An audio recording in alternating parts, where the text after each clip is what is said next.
네, 한눈에 보는 시장 본격적으로 시작하겠습니다. 최장기 동결을 기록 경신했던 한국은행이 오늘 금리 인하를 단행을 했습니다.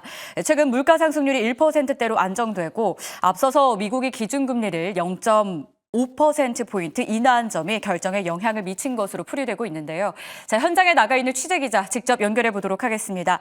김우영 기자, 한국은행이 38개월 만에 통화정책을 완화 결정했다고요? 네, 그렇습니다. 한국은행 금통위가 길었던 침묵을 깨고 기준금리를 0.25%포인트 인하했습니다. 이번 결정으로 한국의 기준금리는 3.25%, 한미 기준금리 차는 1.25%로 각각 하향 조정됐습니다. 지난 2021년 8월 0.25%포인트 인상으로 시작됐던 통화긴축 기조가 약 3년 2개월 만에 종료된 것입니다. 이번 결정에는 소비자 물가 상승률이 목표치에 수렴했다는 점이 작용한 것으로 분석됩니다. 소비자 물가 상승률은 올해 2분기를 기점으로 2%대를 유지하며 추세적인 하락세를 보였습니다. 그러다가 지난달 1.6%를 기록하며 3년 7개월 만에 가장 낮은 상승률을 기록했습니다. 또 내수 부진으로 인한 경기 침체 가능성도 고려한 것으로 보입니다. 고금리가 유지되면서 국내 소비는 크게 위축됐습니다.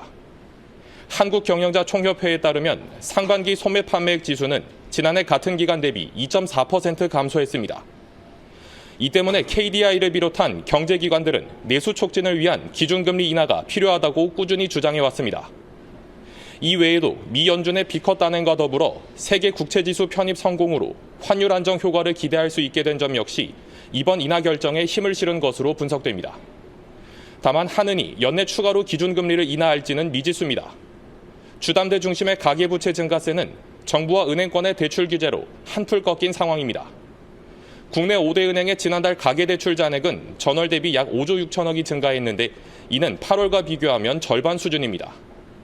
정책성 대출이 감소한 결과지만 휴일이 많은 9월 특수라는 관측도 나오고 있습니다.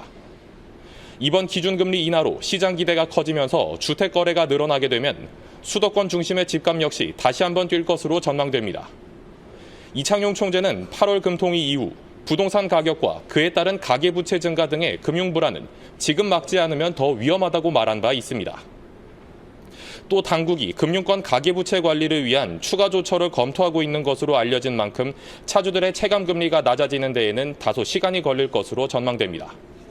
이 총재는 잠시 후 오전 11시 10분부터 이번 기준금리 인하 배경에 대해 직접 브리핑에 나설 예정입니다. 지금까지 한국은행에서 매일경제TV 김우현입니다.